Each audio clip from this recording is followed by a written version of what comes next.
Welcome back to another week of Katawa Shoujo. Things might get a little weird for a little bit after this week. I'm going to be starting a new job, and maybe moving house for that job. So not only will I have less time during the week, because right now I'm working a part-time, I'll be switching to a full-time job. So not only will I have a little bit less time during the week, but if I am moving right away or whatever, um, I might also be leaving the state for a couple weeks, maybe. I don't really know. I'm a little in the dark at the moment, but things are moving with my life, and Katawa Shoujo is all on this computer, so I wouldn't be able to take it with me anywhere. Um, so just know that if there's like a week or two or whatever without Katawa Shoujo, again, I'll be back. Sorry. But for now, just do what we can, I guess. The next day, I end up having to hunt around a bit at the start of lunch when I find that my usual vending machine near the dormitory buildings is sold out of my usual favorite canned coffee. The detour takes longer than I expected. Things have been so hectic lately that it takes some time for me to register why something smells different as I walk through the school gardens back to the cafeteria. The grass has been freshly mowed. The realization makes me pause and watch for a bit. The odd group of students chatting or playing around on the grass and a couple of teachers conversing on the path ahead make for a very idyllic scene. Unfortunately, a feeling of imminent dread starts creeping up on me after a while. The feeling that I'm not alone. Hey Sal, is that you? Is this the first time we're seeing Kenji outside the dorms? That's crazy. Yeah, it's me. I guess I should be happy it's him and not, say, a slasher. Kenji begins talking as if he's having a conversation with someone other than me. Knew it. That haircut is unmistakable. No normal person would have a haircut like that. Unconsciously, I start touching the back of my head. Once I realize what I'm doing, I feel insulted, yet too surprised to even get indignant about it. Yeah, what are you doing here? Measuring the temperature. Winter will come soon. It'd be too cold for women to go out anywhere and have their Sex in the City style power lunches, followed by obstructive human wave formation walks in crowded urban areas. When this happens, man will be able to walk the streets unfettered once again and reclaim what is his heritage. In order to prepare for that day, I've been eating nothing but pizzas for the last week. Store energy. I don't think that's gonna work, man. Okay. That's what bears do. So, there's much we can learn from the bear. Kenji nods, emphatically agreeing with himself. Okay, so check this shit out. I was walking in town today, right, buying milk. There was a new clerk, some hipster girl with a baseball cap, 2 hockey sticks on it. Call her hipster hockey baseball hat girl. Wouldn't that be just a hockey hat? I noticed the milk didn't have a price tag, so I told her to get over there and label that milk for future generations. He was in town today. He must have cut his morning classes. I want to scold him, but his verbal torrent prevents me from getting a word in. She told me not to bother her, because she was sick. Sick? Sick? We live in a society here. You can't just opt out of human interaction because you're sick. Do you know how much effort it takes for me to even get up in the morning? I still do, even though I got up in the morning to go down there and buy milk, not to have my vital questions just be brushed aside by some hipster doofus college girl who wears a hockey baseball cap to work indoors. Anyway, I was just trying to uphold the integrity of her products. A milk carton without a price tag? When I see something like that, it just leads to questions. Important questions. It's her job to answer them, damn it. That's the problem with women. They have no sense of duty. I get diarrhea a lot. What? Did that have to... But you don't see me complaining about it. I soldier on, do what I have to do anyway, because that's what being a man is all about. Even if you have diarrhea, you keep going, for the dream of a better tomorrow. Frequent diarrhea is bad. Maybe you should stop drinking so much milk. You can't do that. It's what allows me to maintain my awesome strength. And in this world, a man's strength is the only thing that can be browbeaten out of him by an increasingly pussy-whipped society. That's why I walk around leaving open jars of olives everywhere. Sometimes just to show that I can. Do you refrigerate after opening? What? Man, I don't know. That's not important. You have to refrigerate after opening. Even elementary school kids know that. They can't get the jar open in the first place. It doesn't matter. Yeah, but if you're opening the jar, doesn't that mean that they don't have to open the jars anymore? I'm a genius. He self-assuredly rubs his chin, which is something I imagine scientists did. till I met Muto and was tremendously let down. Anyway, I can't go to that store again, since it's clearly been compromised by bitches, unless I disguise myself. Maybe I change a different pair of glasses. Worst disguise ever. It's been working flawlessly all these years. I don't even need glasses to see. They're for effect. Also, to protect my identity. I'm like Superman. Worst disguise ever. I'm telling you, when people see my school ID, they can't even recognize me. Really? Let me see. Oh my god, are we gonna see him? Can't do that. Aw, I can't go around showing my ID to everyone. It was made long ago, in a different time. I had hippie hair.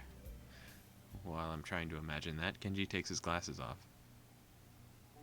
What is happening? He squints as soon as they're off his face, which makes him look even more tired than he already does. He was right. He does look different. Kind of like he hasn't slept in years. Not different enough for it to be a good disguise, though. Man's is attractive. You need more sleep. Nah. Oh my god. You look like you need it. No way. These are just the eyes of a man who's seen things. A shaman's eyes. Terrible things that you can't imagine. Like when I made a ship in a bottle and my mom sat on it. There was blood and sheds of floral print everywhere. That's what life experience is. So he hates women because his mom broke his bottle. Kenji doesn't seem very horrified, even though I think that this is actually the first thing he told me about himself that could have been legitimately traumatic. He's also talking about 30 degrees to my left, so I guess his blindness is real. I wave a hand in front of him anyway, to little effect. Man, I hope you realize I'm just joking. I laugh, pretending that I did. Somehow looking him in the eyes is more difficult than usual. Want some trivia? People with small eyes wear big glasses. I've read that somewhere. It's because it makes your eyes look beady, less beady. Really? I didn't know that. He puts his glasses back on, and I feel oddly relieved for a moment until I remember that I still have to deal with him, glasses or not. Well, anyway, this artist girl wanted to paint my portrait once, I think. I had to talk to her for like 5 times before she started making sense. Is that Rin? Must have been Rin. Yeah, I suppose. What'd she look like? I don't know. Woman with sandals. Okay, but he thought she was a guy before. That's weird, but it is Rin. She had sandals, though. Okay. I was hoping he'd say something. I don't know why I read that. Sorry. I was hoping he'd say something more specific, like she had no arms. She was wearing sandals. She has to. Rin does wear sandals, but I feel like the chance of there being another free-spirited female art-wearing student with sandals besides her is reasonably high. I guess that makes sense. I was thinking, sure, someday after I burn all documentation that I exist, it might be okay to leave a portrait behind so that people can look at it and remember the savior of mankind. They'll need to model it for the statue. Then I thought about it some more and had to turn her down. It was tempting, but she wanted to do some school thing. It would be displayed. People would ask who I was and why I haven't saved society yet, so it would be pointless. Then if someone recognized me, I'd have to explain myself. There's already a chain of events that I don't want to deal with. I don't want to get mixed up in some weird situation. Shit like that always happens. Sticking out is a surefire way to put this on the list. That's why I make such a careful effort to blend in with people in my daily life until I make my move. Sure. What list? There are many lists. So what are you doing here anyway? Nothing. I kinda got here by accident. Happens to me all the time. Well, hope that works out for you. I'm gonna go back to my dorm room. I need to set my TV to record my shows. You have TV? Yeah, you should come over sometime. We can watch the game in high definition. Before I can ask him what he's talking about, he's gone. He left like he came. Zero respect towards other people. It's kind of amazing. Now that Kenji's is gone, I resume looking aimlessly at the school gardens in their summer splendor. It's no use. He ruined them for me. When I get back to the cafeteria, exhausted but alive, I think of eating lunch with Shizune again. I find her sitting at a table with Misha already. Why do you sound so negative, like she's not always with Misha? If it were anyone else, I would think how they were... If it were anyone else, I would think how they were too far away for me to hear them. But this is just Shizune and Misha, however. If I wanted to, I could eavesdrop on their conversation easily. What a dirty thing to think about. But it's there. I don't want to, though. Yeah, what is wrong with you? They're just your normal friends. You've been talking to them in this pair forever. They must have a lot of catching up to do, even if it's only been a few days. I'm inclined just to leave them alone so they could do that. However, the second they see me, they wave me over. Hi-chan. Hearing her voice again, even after such a short time apart, is jarring, and I wince. These past few days, I've forgotten the communication with Shizune is almost entirely silent, and concentrating on getting it right, I had tuned out even ambient noise. Well, I get used to it again. I'm glad she's back. Done making up all my work, just in time. I won't have to miss the festival. If they really tried to enforce that, I would pull you out on student council business. If they really tried to enforce that, they would have to you would pull me out of student council business. That's abuse of power. No, it isn't, He-chan. Shi-chan says that if there were only 2 student council members overseeing the festival, it would be a problem, wouldn't it? Yeah, definitely. It has to be at least 3. It's good for everyone. Perfectly reasonable. It's necessary. Shizune leans across the table Shizune leans across the table a bit as Misha delivers her slightly disturbing, militaristic justifications in a childish, bubbly, and up-and-down tone. Shizune looks so happy, though, tenting her fingers and trying to hold back a laugh as Misha pouts more seriously on her behalf. If you say so. I'm actually happy right now that we can talk so easily to each other. All 3 of us. In the beginning, I thought that I might have found myself in a bad situation. I was sure that Shizune would hate getting saddled with being tour guide for the new guy. I didn't want that to be I didn't want to be that kind of burden either. It would be awkward even if she weren't deaf and mute, too. Just now, she said that we would all have to be at the festival, the whole student council. I don't think that student council has any real jurisdiction over Tanabata. It's only Shizune's way of saying that she wants us to spend it together. It's nice to have friends. It's a simple thought, but one that makes me genuinely happy. That we could slip into being such a mess with what did I say mess? Slip into being such with so much ease. Despite the roundabout way of which she said it, I'm glad that Shizune thinks it strongly enough to express it all. Why did you wait until we waved you over to come sit with us? A question out of nowhere. Shizune's eyes are expectant as Misha repeats her message.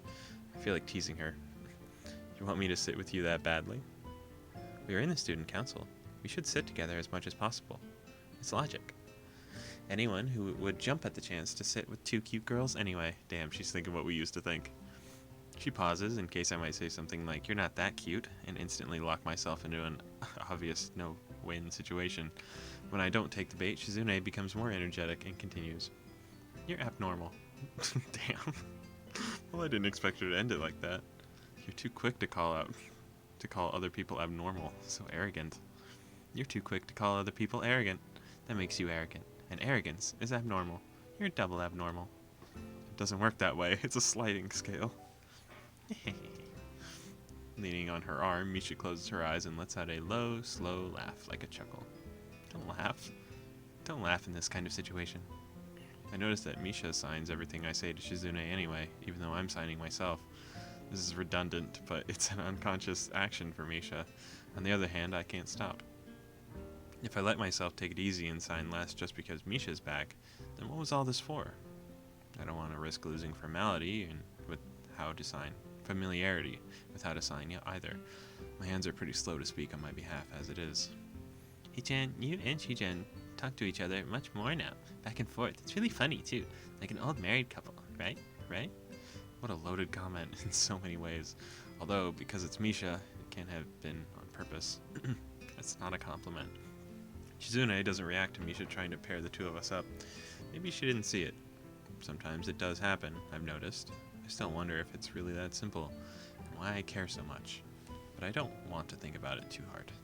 I want to leave. Damn. I keep thinking how I'm hogging Misha's time with Shizune, and it could be that Misha cut in just now on purpose, feeling that way too. I doubt that either of them will let me leave, though. In some ways, they're too nice. Anyway, Shizune, if you really want to know, I didn't want to sit here because I didn't want to intrude.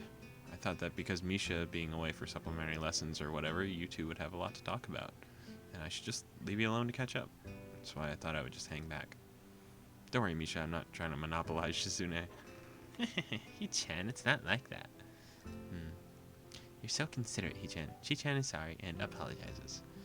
I don't really think it's worth apologizing over, so don't worry about it. Hey, don't you both think that Misha's back? We should go celebrate somehow? I think so. Hichan, usually having to make up work isn't something to celebrate over. No, it's a good idea. Timing's perfect, and Shizune said that the student council should have a little more fun too sometimes. You probably heard that too, right, Misha? Should be fine. Actually, wait a second. Didn't you have to make up work because you were missing so many classes to begin with? So skipping out to celebrate would be kind of stupid. Maybe the timing isn't perfect, like I said, but we could go out after school. Where should we go? Misha speaks Shizune's question aloud before she even stops to think it over, both of them completely ignoring me. Hey, listen to me, two-man short-sighted student council team. Hichan, you're part of this team too. Yeah, I guess I am. Yeah, you are, Hichan. So forgetful and troublesome. I feel sorry for the girl who falls in love with you. So, where do you think we should go? I'm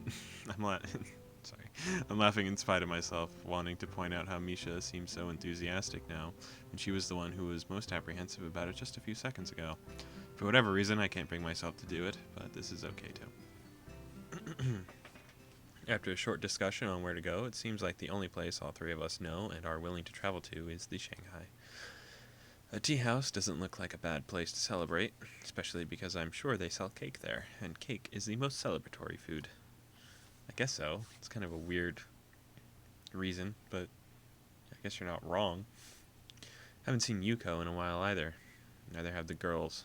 For all these reasons, plus the fact that it's so close, I end up standing in front of the little tea shop with Shizune and Misha before I know it. Welcome. It's been a while since I heard Yuko's voice. Does he not go to the library anymore? Like, at all? I know he was like super addicted to reading before, so I figured he would at least go to the library still. My voice is slowly dying. Sorry. It's been a while since I heard Yuko's voice, so I'm surprised all over again by the energy she puts in her greetings. Kind of like an extremely nervous Misha. Hi, but you don't have to do that all the time if it's just us. Yes, I do. But, okay, if you say so, Yuko. I take this moment to glance around the tea house and notice that it's just as empty as ever. It's lunchtime, essentially the peak hour for an establishment of this type, and yet it's as barren as ever. I don't understand. There has to be a reason for this. Shizune gently taps my arm to get my attention. What do you want to get? Yuko looks a little agitated after Misha automatically relays the question. No, I'm supposed to ask that. Is there anything I could do for you? Just some coffee for now, I guess. Thanks. The dedication Yuko has towards her waitressing duties is sort of admirable, so the speed at which she whisks slices of cake and our drinks to our table when we order. I feel like I said that wrong, whatever. Then again, we're the only customers here, so who knows what it would be like with a full house. Shizune and Misha immediately dig into their cakes with gusto, probably because they can't talk with utensils in their hands. The whole point of sharing a meal with friends like this is being able to talk over it, after all. It makes sense that it would be the same with them. I'm barely halfway through my cake when I hear their forks clinging and set them down on their empty plates. It's not that healthy to inhale your food. Hichan sounds like an old man. I cringe and instantly feel like I've been punched. Are you going to wear the yukata tomorrow, Hichan? No, I don't even have one. Well, even if I did, I'm not the kind of guy who does stuff like that. What about you? Are you two going to dress up? Of course. What do you mean, of course? You didn't dress up last time. One time is not a trend. It's a completely different situation anyway. Aside from not being Tanabata, the festival was on school grounds. Students should wear their uniform on school grounds. Clearly a joke, but her delivery isn't any different from the usual. Can you make a joke in sign language with like a punchline delivery? That isn't normal, but her sense of humor never was, and I'm used to it. I guess her way of saying outrageous things seriously is a little better, as if she were to say serious things outrageously. She can't, like, express her voice any different. Like, do you just, like, go a little more exaggerated with your hand signs? What do you do? What's more troubling, in any case, is that I've started to associate a voice with her signing. Okay. And it's clashing with how Misha says out loud everything Shizune signs anyway. I feel disoriented. I'll dress up this time. You'll see, Hichan. Not just Hichan, but me too. Maybe I'll change my hairstyle too. Don't do that. I can't really imagine you looking differently. Shizune wags a finger and smiles. Such a quick and firm disapproval. What if I were to change my hairstyle? Maybe you should grow your hair out and make it look like Trills. What? Okay. That's weird. Like swapping their hairstyles? She looks unamused. Luckily, I see Yuko making her way over, likely to clear our plates and ask if we need anything from her. Yuko, what are you doing for Tanabata? Huh? It's like she was practicing how to the most smoothly ask if I needed a refill of our coffee while walking over. But she has no idea what to do having been asked the question first. I feel bad. Yes, I'm working. Yuko, they make you work on holidays? Aw. We have the most business on holidays and sometimes tourists. I don't mind. I have to do my best. I understand completely. So admirable. Shizune nods her head in solidarity, feeling a kind of kinship with Yuko through their shared determination to be the best. Although for her, it's a matter of pride, whereas Yuko might just feel that she really, really needs this job and maybe a raise. The most business, huh? So many people on average during a holiday? Well... like 2. Oh, didn't even... Yuko walks away and starts cleaning up a cup of swizzle sticks. That isn't polite. This is not what a proper waitress should do. Nevertheless, I sort of got my answer anyway. Clearly a business is scarce at best.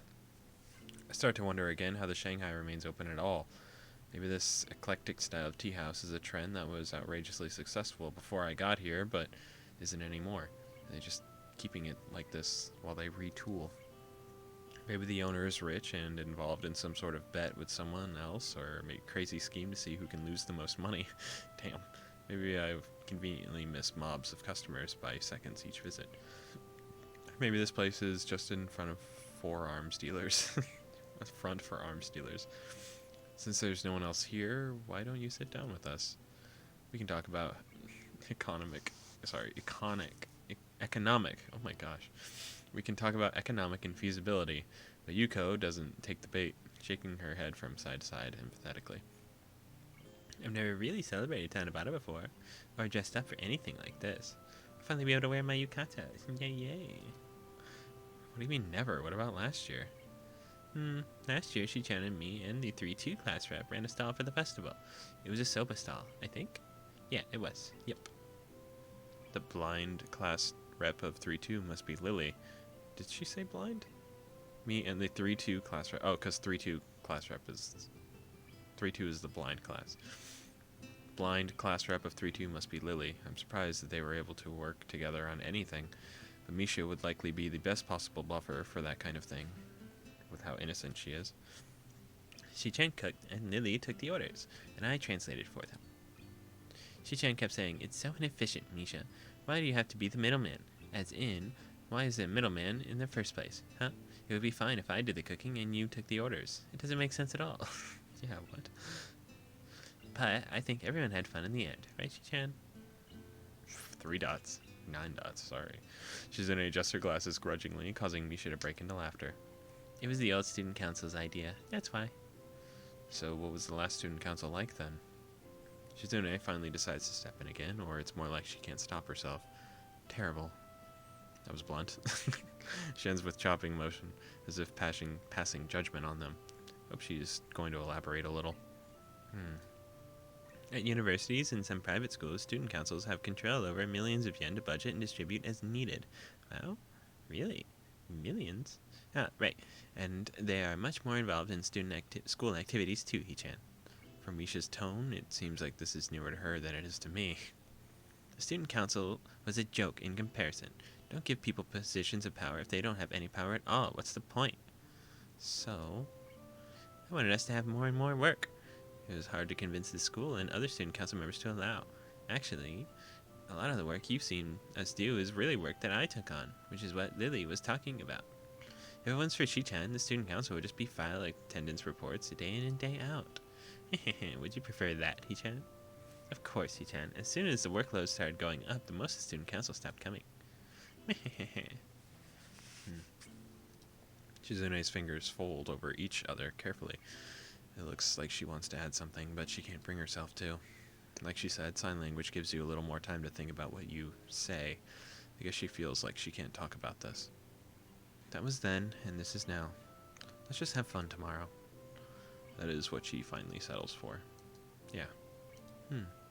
Okay, then student council is adjourned for today. It has to be adjourned excitingly because today was a good day. School seems to be over by the time we leave the tea house, and as I can see students coming down. I forget that we're just going during class. As I can see students coming down from the school as we walk up the road towards it. A couple of people wearing our school uniform look at Shizune as she walks by, and I wonder if they recognize her as the student council president or if their eyes are just being drawn to Misha's head. It's impossible not to overhear the chatter in the air, and the topic is more often than not plans for the Tanabata. I wonder how many of them will be using or going to the stalls that I reassembled. It makes me feel a little pride, an emotion I've never really felt doing something for school. Maybe this is how Shizune feels as well. I almost want to ask, but it seems stupid to want to do so. So I just hold on to the thought as the three of us walk onto campus and then separate. Shizune to the student council room, Misha and me to the dorms. It isn't until they're gone that I realize I again didn't ask when and where they wanted to meet up tomorrow. Okay. We'll figure it out. We always do.